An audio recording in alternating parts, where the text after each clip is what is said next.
plays his entire season and, 3 years down the line. But right now I can see why they went out and got this guy. I mean, they traded up. So, I don't know. How do you feel? I thought it was a little much to move up, giving up a 4th-round pick. I thought that you could get a decent edge rusher at that number 11 spot, like a Shaq Lawson, a guy like that, without trading up. But I love Leonard Floyd's length. I love his speed. I think he could definitely be a difference maker. But the production in college wasn't there, which was so much different than the rest of the picks that Ryan Pace made throughout the night. But we'll get to that later. But I don't think my biggest concern with Leonard Floyd is at the point of attack. Yeah. And is he going to be able to maintain enough weight to be able to hit hard and finish his tackles? He'll definitely need to add some muscle. He'll definitely have to add a counter move to his straight-up rush. We'll see how, Fangio tries to develop him. But, yeah, I agree. I mean, he does have issues. I watched a lot of his tape. He was one of the guys I kept my eye on because I kept hearing his name associated with the Bears. And obviously, trading up 2 spots to draft him. They must have liked him. But he does have issues. I mean, 4.5 sacks his last year. His production went down every year since his sophomore year. So we'll see. He's a project, but I see the thought process. I mean, you have to kind of give Fangio the benefit of the doubt here, don't you think? Yes. I mean, like you said, he has a good history with edge rushers and defensive players, and they definitely drafted a lot of defensive players. They're drafting to their coaching staff, which, I dig it. I dig it too. I mean, it makes sense. You got to fit the system. Yeah. I'm all about it. We'll see what Leonard Floyd does. And they're missing that guy on the defensive end with that speed, so we'll see. He might just fill right in and make a difference right away. But I don't hate it, but I don't love it. Yeah. I will give it a C on the... I'll give it an A++. Blake's lying to you. Their 2nd-round pick, Cody Whitehair, guard out of Kansas State. Yeah. What do you know about him? What I know about him, very productive player, good in pass and run. Played tackle at Kansas State, but projects more as a guard. He'll probably play left guard in place of the newly released Matt Slauson. But, I mean, there's a lot of guys that told me this was one of the better players in the draft. A lot of people had a 1st-round grade on him, so right away, I honestly, I knew his name. I didn't realize that people thought so highly of him as a guard. So, and I mean, if they need a tackle, he's a guy who can move out and play left tackle, play right tackle. He can play center. So I like the pick right now. I think he's the guy who comes in and starts right away too. So yeah, he'll be good. You mentioned Matt Slauson. I just want to touch on that really quick. Where the hell did that come from? Because I was definitely shocked. I was not super surprised about Roll, and he's definitely going to be a meatball this week. Right, but actually, I'll get to that when we get there. We'll get there when we get there. I don't. But Matt Slauson is probably one of your most productive offensive linemen last year. He was the most productive from Blake's side. Yeah. And he didn't cost a ton. Yeah. Correct? And you just cut ties. It doesn't make a lot of sense. I didn't get it either. It does not make a lot of sense. He wasn't costing the team that much. He was a nice veteran presence, more depth. Like, I'm not totally sure the reason behind the move, but they must have had a reason. So, Ryan Pace hasn't made too many mistakes. Yeah. So we'll see what happens moving forward. Trust him till you can't trust him anymore. But let's move on to round 3. Mm-hmm. And Jonathan Bullard. Yes. Okay. I am a big, big fan of this pick. I think this guy is going to be a stud in the NFL. Should have probably been a 1st-round pick, in my eyes, at least. I watched him a little bit before the draft, and I thought he would go like late first. I thought maybe the Bears might take a look. Was insanely productive in college. Can slot in at a lot of different spots on the defense, and had probably the best run defense of any player in the college football last year. So Wow. yeah, he's this probably I called this the steal of the draft in our doc. I mean that. I mean this kid is really good. I really like this pick at where they got him at in the 3rd round. Yeah, adding him and Leonard Floyd to that defensive front 7 Yes. will be very useful. Yes, it will. So I'm very excited about the Bears right now, Blake. Same here. It's a franchise on the up, Mm-hmm. and I'm just really pumped. But let's just keep moving through these draft You picks. want to just and then fire through these 4th rounders? We will, a bunch of 4th rounders. 3 4th rounders. And the Bears were All very active defense. on the trade market as well. Yes, they were. I could not tell you how many trades they made. And speaking of Leonard Floyd, they traded a 4th rounder for Leonard, just a 4th and the 11th pick. In the 2nd round, they traded back twice. And for the Packers moved, or I forget who they traded with, but the 1st round they give up a 1/4 for Leonard. In the 2nd round, they get 2/4 for their 2nd round pick. So they got more value for that pick than the first. They got the 4th First back. I was a little shocked by that, but I mean, it is what it is. All right. Well, in that 4th round, Yeah. you have Nick Kwiatkowski. Yes, linebacker, West Virginia, another highly productive guy. Will be a nice guy to have around on this defense. You know, playing behind guys like Trevathan and Freeman. But like highly productive guy. A lot of guys said he was a steal too at where they got him in the draft. So, And then the Bears went on a little bit of a DeAndre Love affair. Yes. They drafted DeAndre Hall, a corner out of Northern Iowa, also in the 4th. And I heard on the score as well, Blake, you wrote this down, that people were comparing him to Peanut Tillman, yes, which is always a compliment.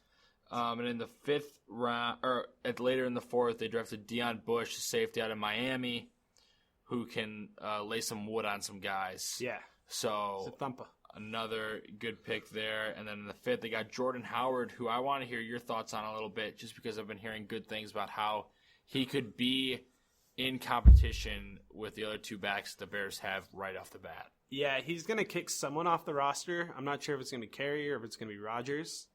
Hope it's not Carey. I don't think John Fox will let that happen, honestly. But this is a good pick. I saw this guy last year a lot. For some reason, I would watch like random Indiana games. He's a big back, but he's got lots of speed, and people just bounce off of him. Will be very good, change of pace and 3rd down back. Totally different style than Langford. So this is another guy I really think should have gone higher.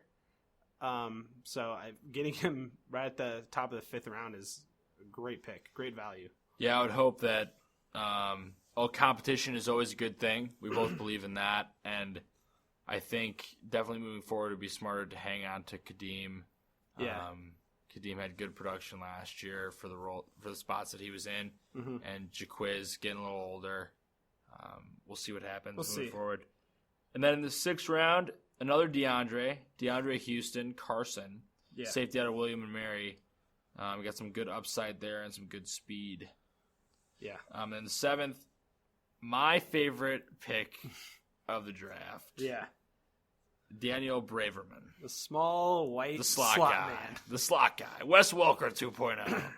I didn't know a lot about him coming in, but from what I've heard from different Mac guys and just draft experts, this kid can play. I think he could be an instant starter as a 7th round pick. Yeah, I also heard he could be a possible return guy. Yeah, he's got really good speed, great hands too. I mean, he's probably more reliable than Mariani right now. So we'll keep an eye on that. My boy, I like Mariani still, but this kid could be something. I think they might have found something here. Yeah, touch on the undrafted free agents real quick. Well, I just wanted to, put it in there because, I mean, people kind of gloss over the undrafted free agents, but they play a very vital role in the NFL. So a guy I've heard a lot of good things about is Ben Braunecker. I'm not sure if that's how you pronounce it, but sounds right to me. He's a tight end, and they didn't draft a tight end. Yeah, it shocked me. It shocked me a little, too. I thought they might get one in the 2nd, and then I thought maybe if they didn't get the one they wanted there. They would have got one the 6th or the 7th. Didn't happen. A guy I've also heard a lot of good things about, Roy Robertson Harris, a defensive end.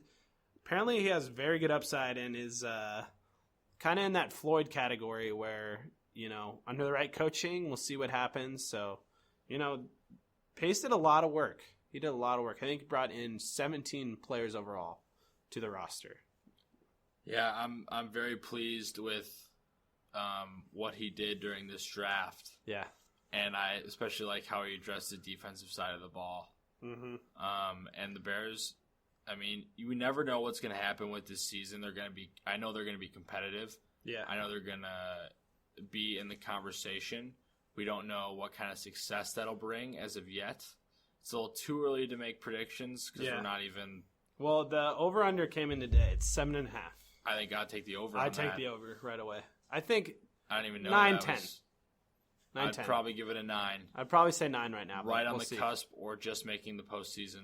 They did a nice job addressing all the areas of need.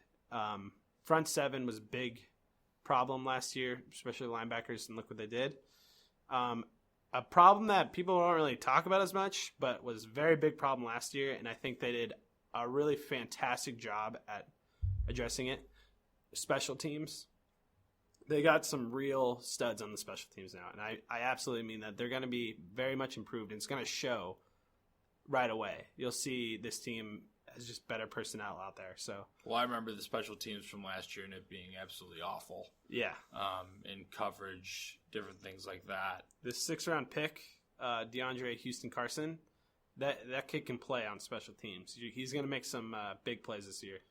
Yeah, I'm excited. Yeah. Training camp can't come soon enough. I know. I'm counting the days down. So it'll be exciting. Now we just got baseball because everything else is done. So, but that front 7, Pace addressed it. Great job. I will give Ryan Pace an A overall in the draft. Yeah, I give him an A too. As well as the Jags. Thought the Jags drafted. Yeah, I well. thought the Jags drafted really well, but here's the thing about the draft. The teams you pick at the top of the draft, all the analysts always give those teams the best grades and whatever, and there's a reason for that. It's because they're picking the best players at the top of the draft. True, very true. And that goes with all draft Ramsey grades. is not a bad player, everybody. Oh, my God. Bears tried to trade up for Ramsey. Didn't happen.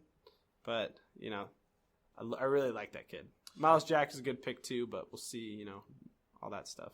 You know what else didn't happen? What? The Bulls did not make the postseason. Have you been watching any of the NBA postseason? Yeah, I have. I've been watching a lot, and I'll tell you right now that the Cavaliers just set an NBA record for most threes made in a game ever. I saw the score at halftime. Tonight. Yeah. I did not watch a single second of the game, but holy cow. Yeah. It's impressive. That team's scary. That team's scary. That team is scary, but I think the X factor for that team is how are Kevin Love and Kyrie Irving going to play with LeBron in high-pressure situations? Yeah. And is Kevin Love going to go hide in the corner during the fourth quarter? But just my thoughts on the NBA playoffs thus far, if you guys want to know. I really want a Heat and Cavs Eastern Conference final matchup. I think it's going to happen. I think the Trailblazers will make it somewhat interesting against the Warriors without Steph, but the Warriors are the Warriors, and they're just going to keep trucking along. And the Spurs and the Thunder, I think the Spurs will not lose another game. I don't think it'll go 7. I think the Spurs are going to end it in 5. You're probably right, but it's a tough call to make because the Thunder. Hey, they stole that one at home. You steal that one at home, especially against a team. Can we talk about that sequence of calls at the end? Yes, we can. I definitely want to talk about this. I had never seen a call like that on an inbounds. I've never seen the offensive player shove the defensive player away. Yes, Ginobili was riding the line or whatever, but I've never seen that. Yeah. Okay? And also on the other end of things, Steven Adams was being held by a fan out of bounds. That was my favorite part. That was an absolutely crazy sequence. Did you hear Chris Webber? Yeah, he was going off. He went off. And I thought everything he said was legit, too. But You're that was exactly right. You one have of to the- call that. one You of the- cannot miss that. Even if you don't know